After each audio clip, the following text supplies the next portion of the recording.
The David Pakman Show at davidpakman.com.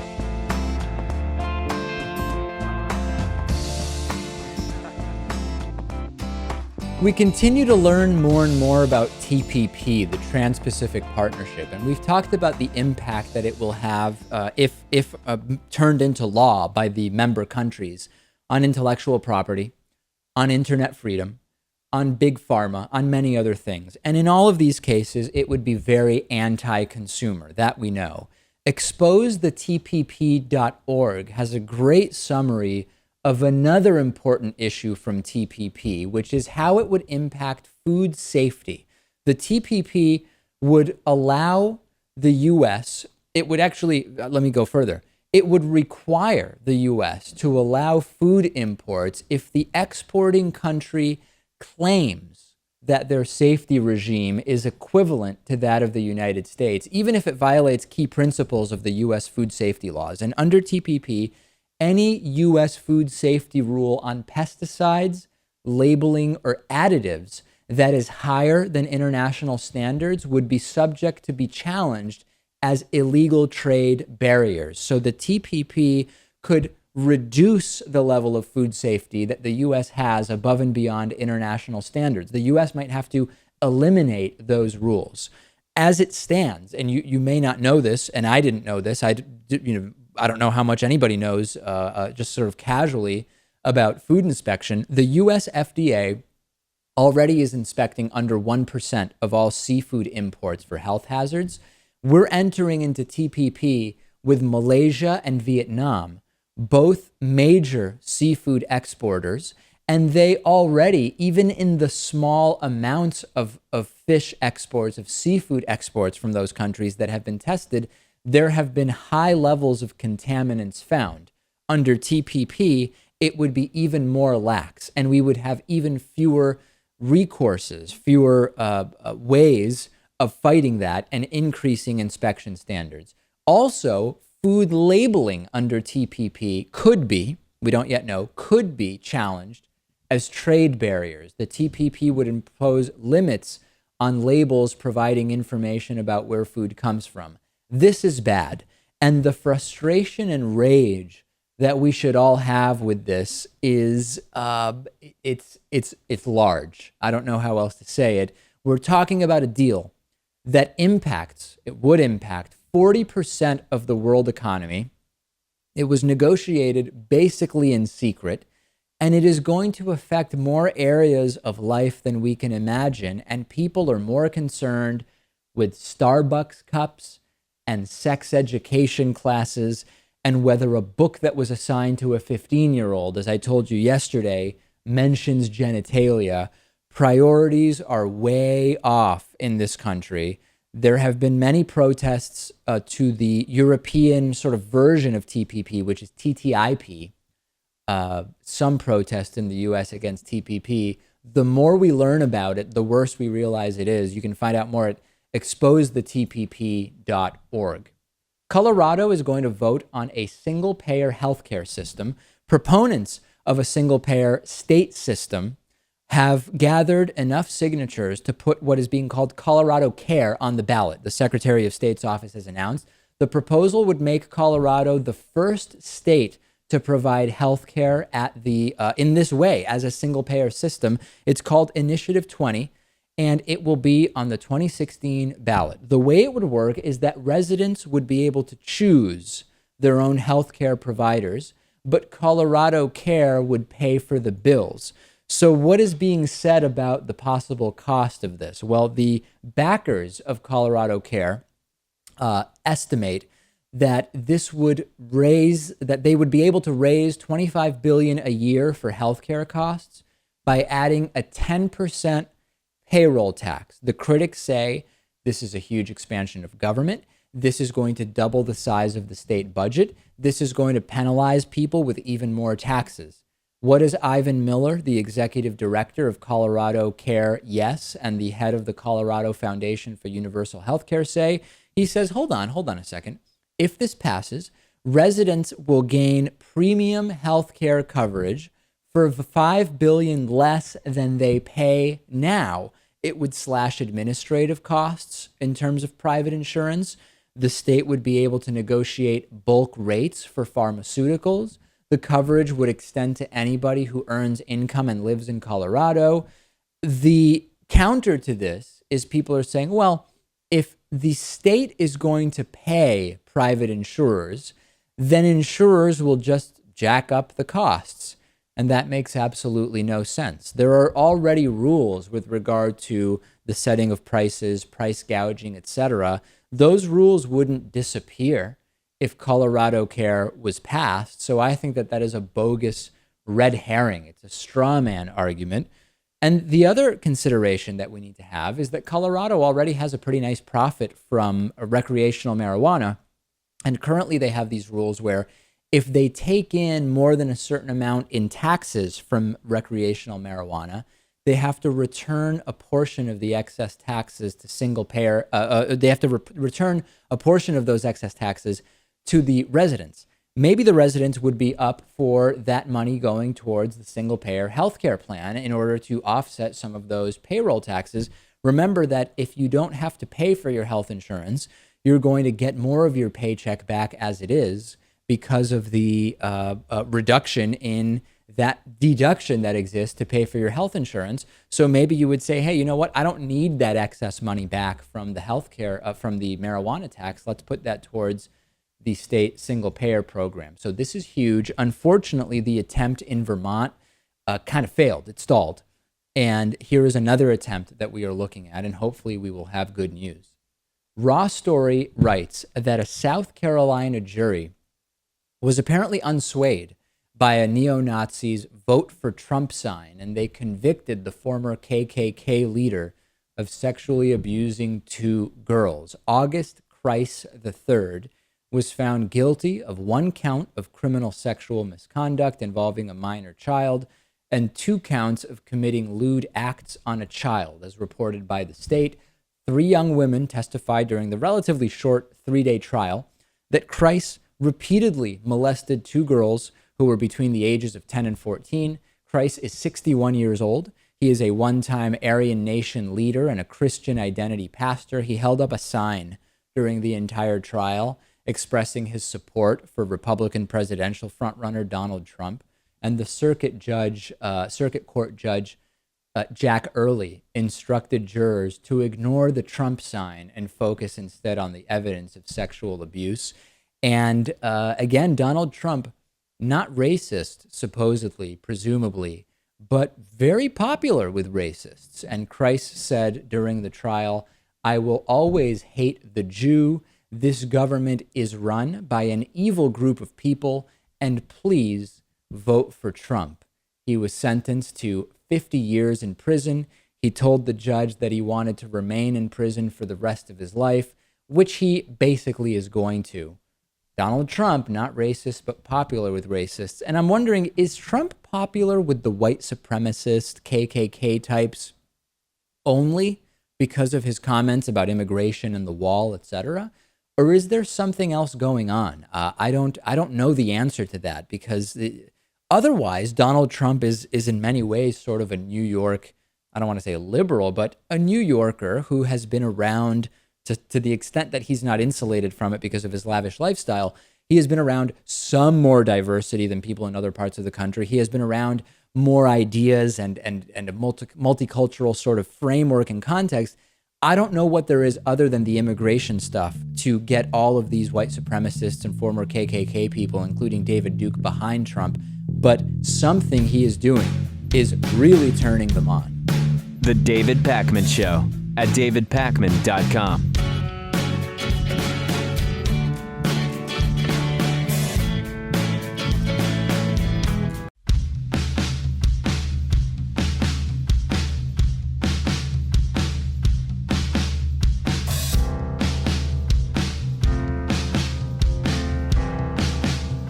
Welcome back to The David Pakman Show.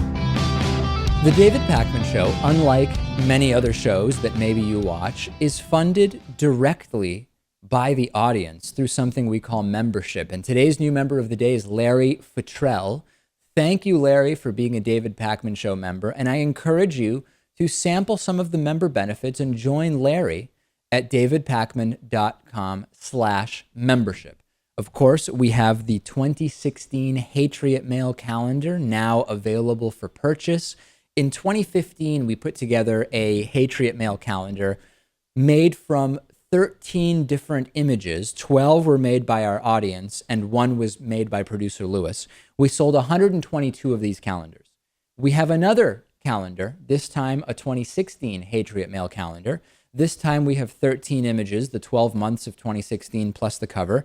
And Lewis had no part in it this time because we had so many viewers interested in participating. You can check out the calendar and order it at davidpakman.com/calendar16. Now, there's a couple of options for how this is going to work and how it is working for the 58 people that have ordered the calendar as of now.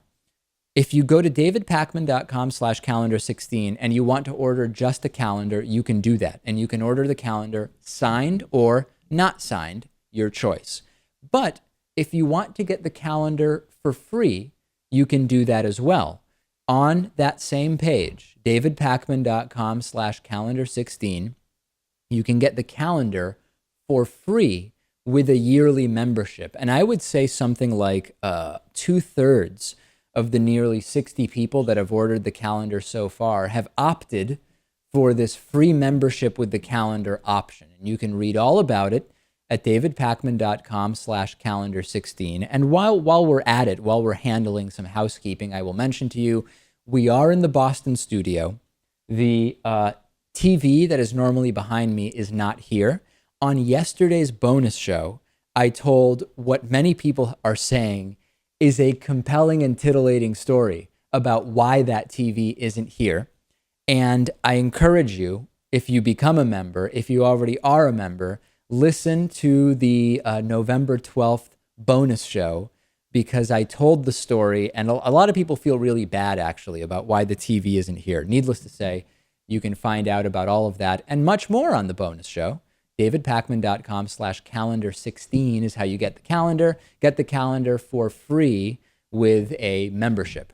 Big news from the science and medical world. For the first time ever, a person's life has been saved by gene editing. This is a non-exaggerated claim. Last week, I told you about how more than 50% of cancer treatments called miracles or game changers, a whole bunch of hyperbolic terms, were not even tested on humans at the time that those claims were made, and ultimately were never given FDA approval.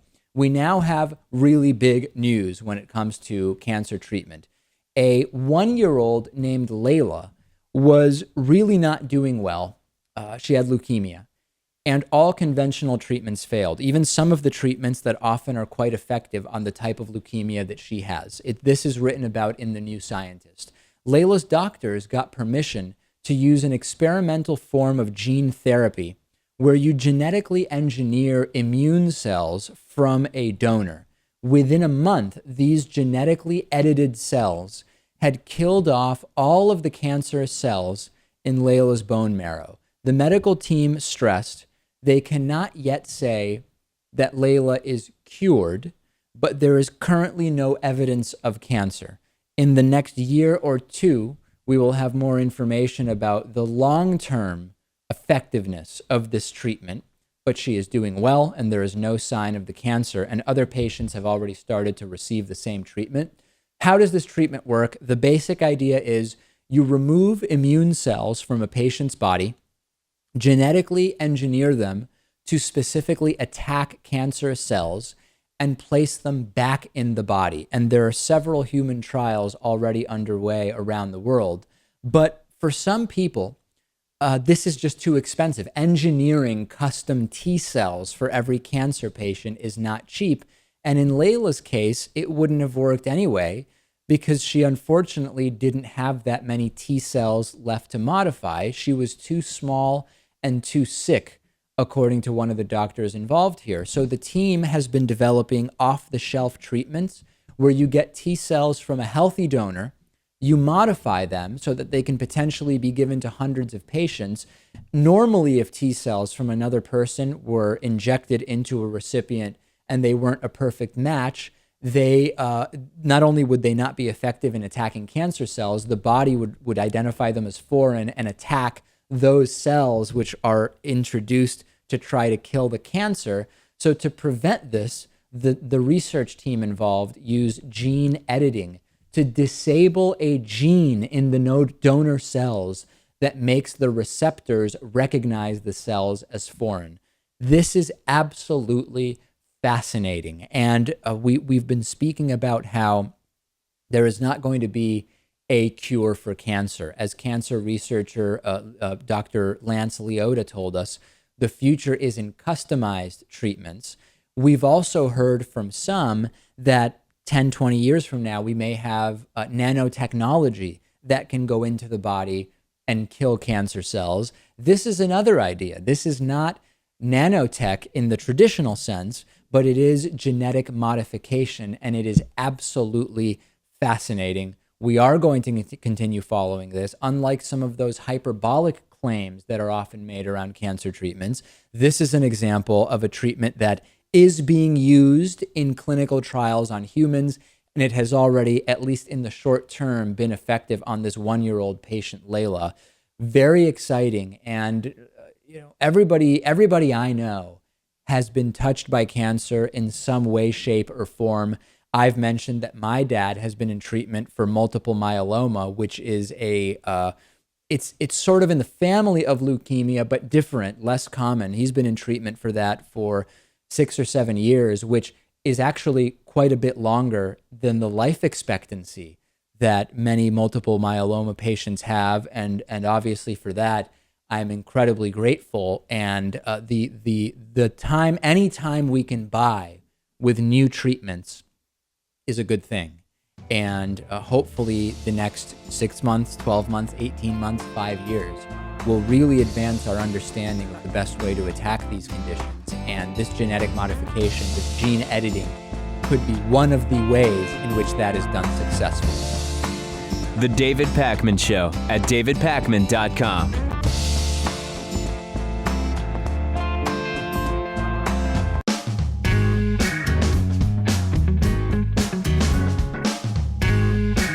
Welcome back to The David Pakman Show. For today's classic interview, we are going to one of my favorites. I love Sting investigations. And on July 21st of 2011, we interviewed John Becker, who did this investigation into Marcus Bachmann, the husband of former Congresswoman Michelle Bachmann's Pray Away the Gay so-called mental health clinic, and it was totally bogus. They have these Christian counselors, and John Becker went in with some very small covert cameras, and he actually had so-called therapy sessions where he went in and said, oh, he's been having some feelings lately of attraction to men, and do they think that they can cure him? It was absolutely fascinating. I loved every second of it, and we are going to go back to that today. What a great sting. Loved the interview, and I wish more people did this type of thing because it just exposes these charlatans for exactly what they are. We're going back to July of 2011. John Becker secretly filming Pray Away the Gay sessions with a Christian counselor. Take a look. We've been talking for weeks about Dr. Marcus Bachmann and whether or not there is so-called reparative therapy going on at his mental health clinic in Minneapolis or Minnesota. And joining us is John Becker, communications director from Truth Wins Out, which fights anti-gay lies and the ex-gay myth. Truthwinsout.org is the website. And John, you've been making national headlines. You went into this clinic armed with at least 2 cameras. I think it was 2, maybe even more cameras, secretly recorded some of these sessions. And tell us, how did this all start? Give us the premise. How did it go?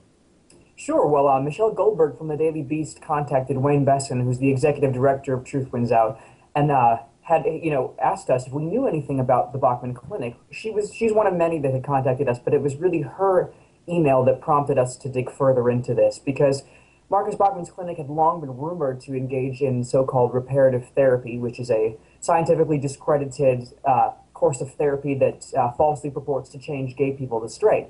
And the Bachmann Clinic had long been rumored to engage in this therapy, but it was never proven, or independently confirmed, I should say. So Truth Wins Out decided to send me undercover with hidden cameras, posing as somebody who was seeking to change my sexual orientation and to document what happened. It's brilliant. Now, so I think it's fair to say you're okay saying you're actually married, and so you had to really take on the persona of a very different life altogether. You also don't live in Minnesota, so you fly out there. I mean, how does the whole process work? You call up. What's the premise that you give for why you want to go in there?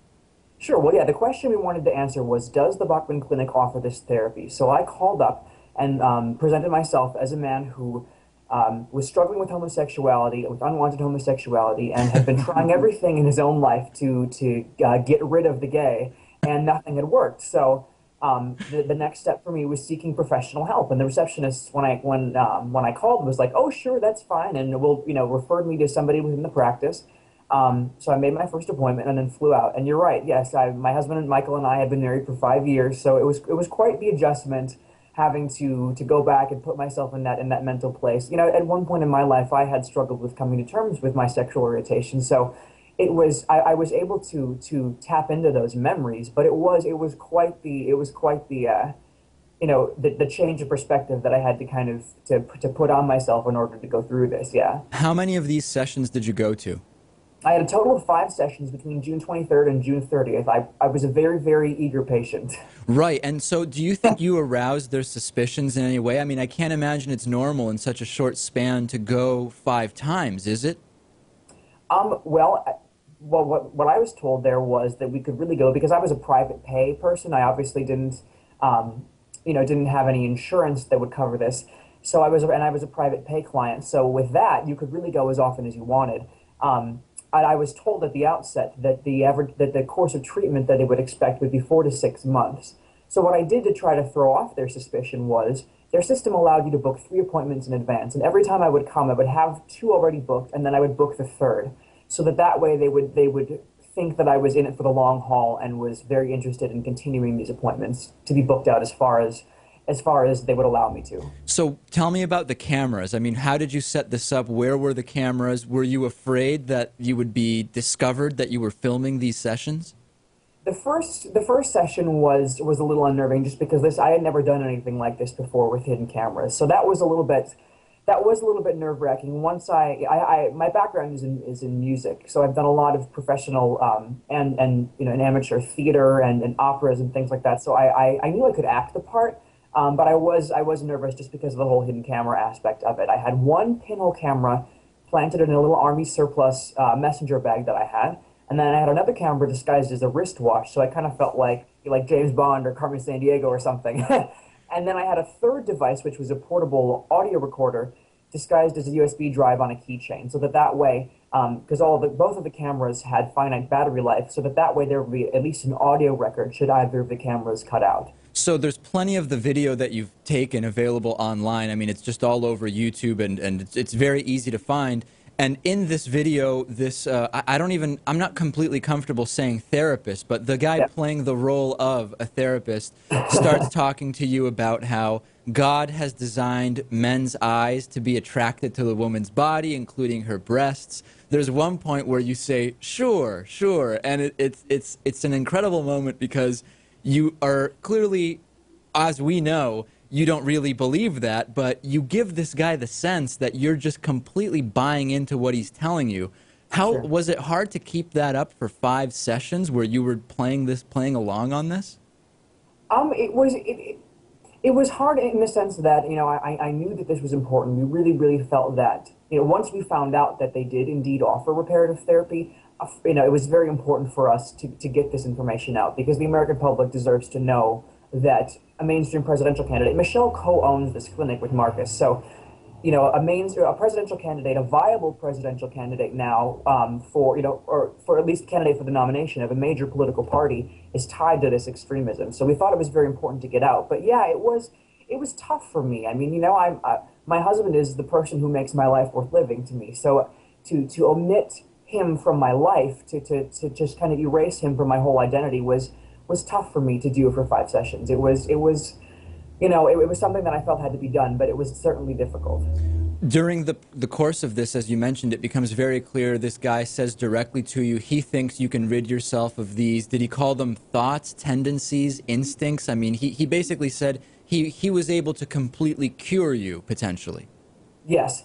What I was told was that at the very least, we would be able to get my homosexual feelings, urges, attractions, thoughts, all of that down to a manageable level, which, as you probably know from from how you've covered these issues, even Alan Chambers, the president of Exodus International, says he struggles every day against doing what comes naturally to him. So the very least would be that I would be able to get it down to an Alan Chambers level, but at the very most, he said that I would be able to cure, that my homosexuality would be able to be cured completely. He said he's seen it happen. He said he has no doubt that it can happen, and he said with God all things are possible. So was this guy even a therapist of any kind?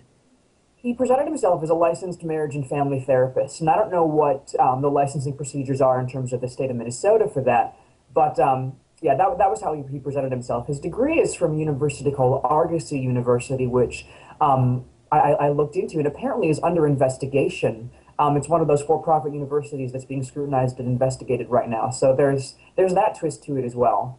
And is this guy's name public, or is that being kept private? His name is public. His name is Timothy Ritsima. It was mentioned in the article that I wrote for Truth Wins Out that the Advocate posted. His bio and information is freely available on the Bachmann Clinic website. So yes, as far as I know, this is public information.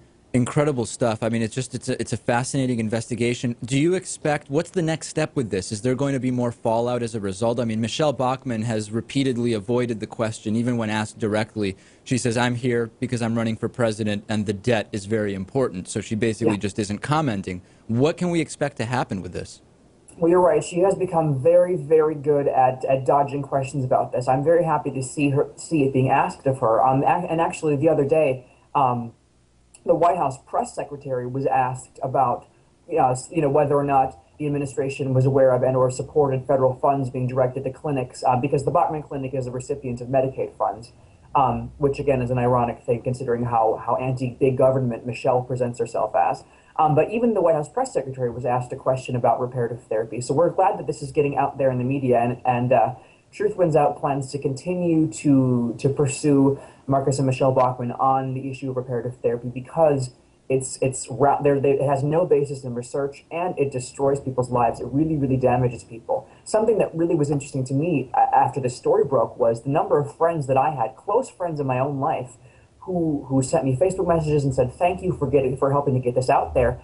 I was affected. I had to go to reparative therapy when I was a child. People that I was close to that I had no idea that this touched their lives. So this is really, we're glad that this is out there in the media now, and we're going to continue to press the Bachmanns to stop stonewalling and dodging and actually answer the question. I mean, it's just incredible that there's a presidential candidate who is against these types of funds, period. In other words, she favors a different type of healthcare system altogether, and she is the beneficiary of some of that funding through a type of completely just discredited, quote, therapy that is actually increasing depression and suicide rates among gay individuals. It's just, you couldn't write something like this. I mean, the truth is stranger than fiction. Absolutely. And it really is important for Michelle Bachmann to answer these questions because she wants to be the one in charge of healthcare policy for the United States. She wants to be able to make appointments to the Surgeon General's office and things like that. Like, this is a very important thing that she needs to answer for. And also, the fact that the clinic that she co-owns offers this type of therapy, to me anyway, suggests that she has a very, very dangerously archaic view of the country's LGBT community. There's no question about that. And I mean, we know that if we look back at her history, for sure. Yeah, and so she really, I feel like she really needs to answer for these views and for her clinics providing this dangerous therapy. John Becker, Communications Director for Truth Wins Out. Congratulations, and now you are still gay, right? I mean, this didn't work. No, yes, I'm still gay. I'm still happily married, so yeah, it was completely ineffective in my case as well. All right, well, keep up the good work. Great to talk to you. Thank you, David, so much. I'm a fan of the show. It's a pleasure to be on. The David Pakman Show at davidpakman.com.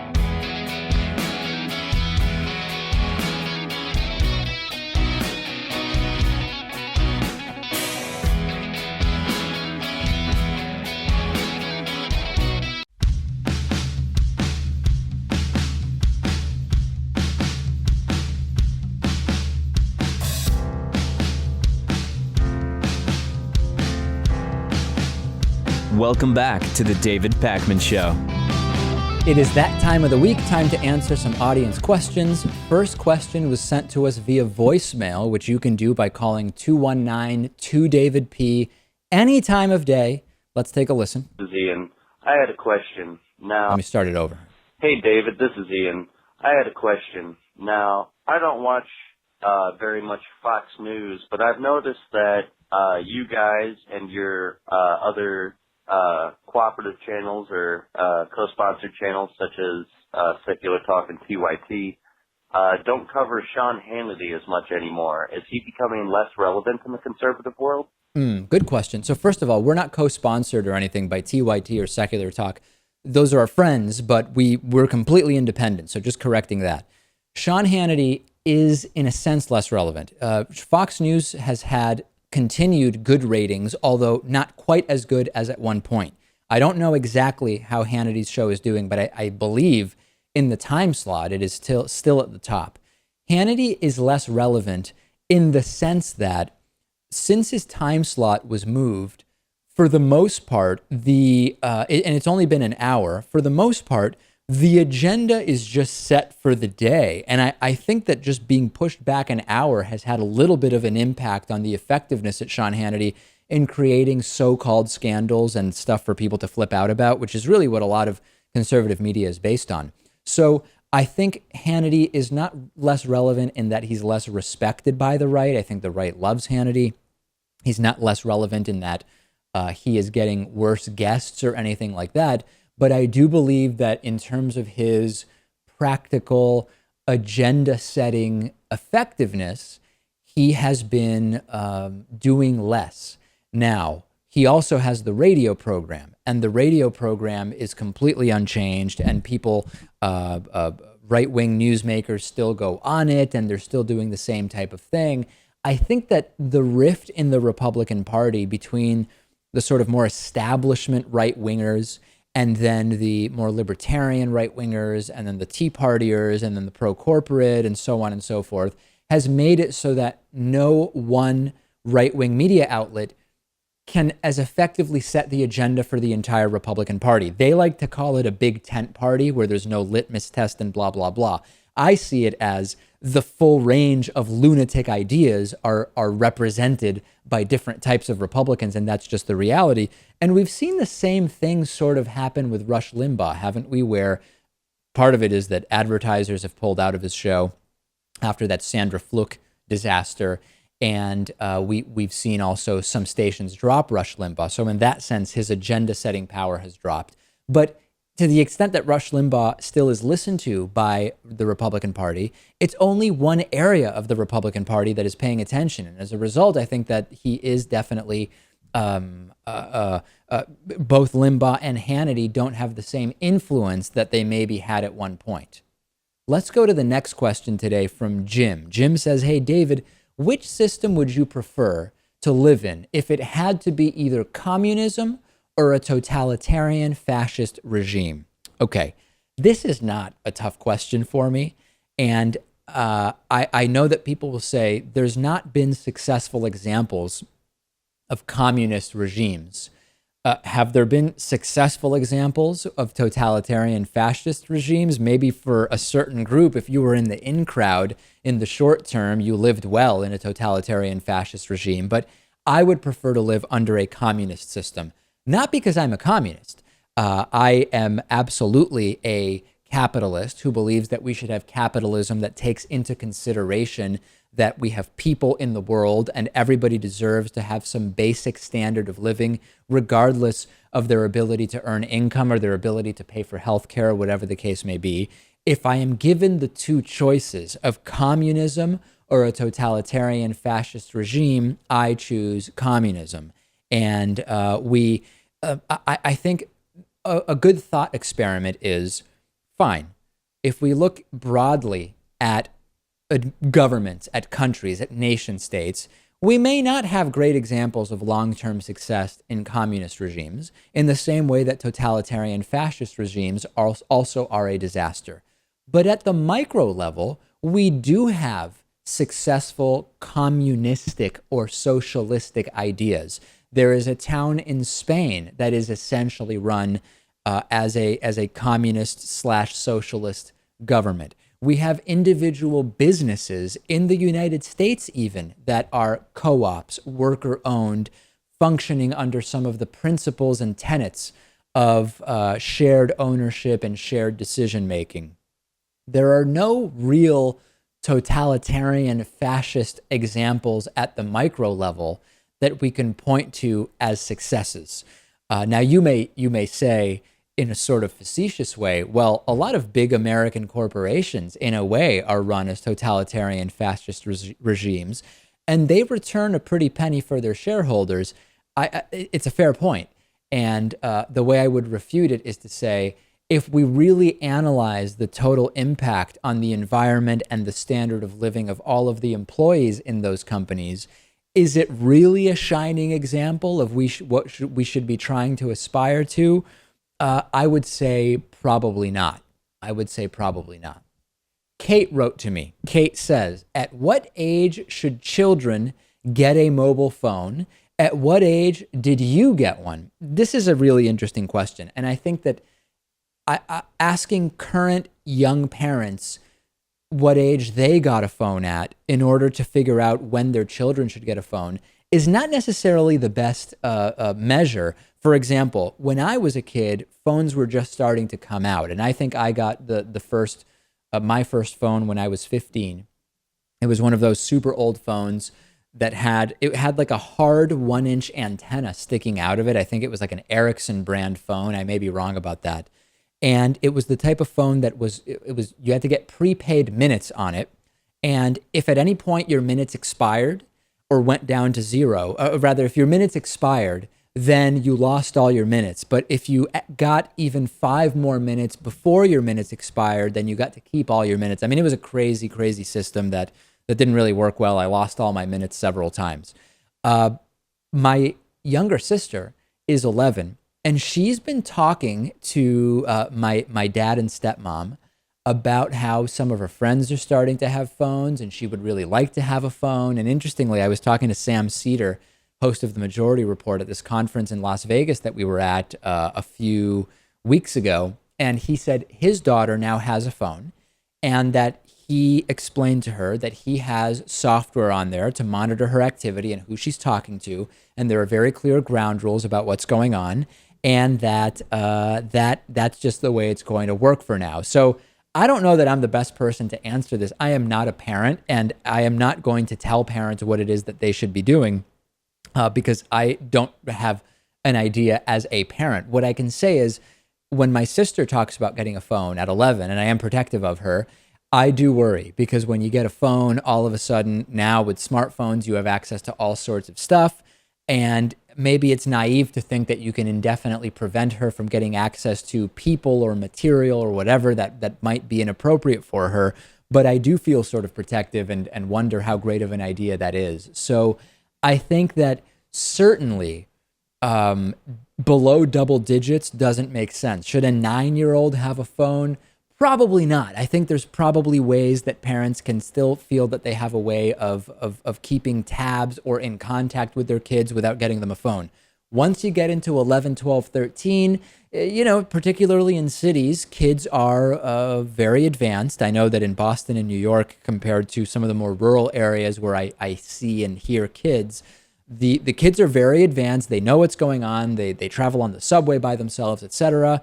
There's probably a good case to be made that under supervision with the right sort of technological circumstances that can control the usage of that phone, maybe kids should start having phones at 12, 13, 14. If you are convinced that until your kid is in high school or has a driver's license, they shouldn't have a phone, who am I to say that you're wrong? So I don't know if Kate, who emailed in, had a particular age in mind. I don't think that there is a right age. I think there is definitely too young, and definitely separate from the phone part. When I see a 2-year-old where the only way to get them to calm down in a restaurant is to give them a screen of some kind, that does concern me. And I get it. If I were a parent and I want to have 5 minutes to just talk to someone at a coffee shop without my kid flipping out, it would be easy to reach for the screen and put it in front of the kid. I totally understand that. But I do think that it causes a problem. We have serious problems with technology addiction, internet addiction. And when I see a 2-year-old whose pacifier is a screen, I get worried. And if you think I shouldn't be worried about that, explain to me why. Because when I see it, I definitely get concerned. And even when my sister now is big into Minecraft, I go over to the house.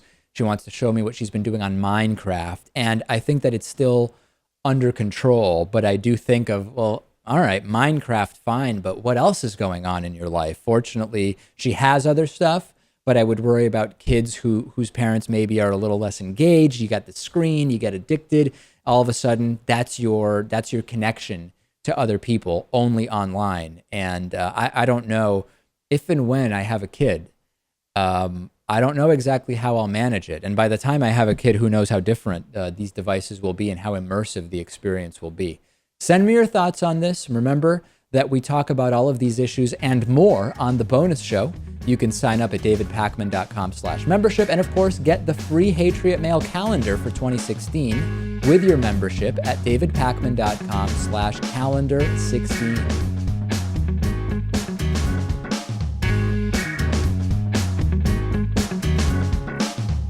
The David Pakman Show at davidpakman.com.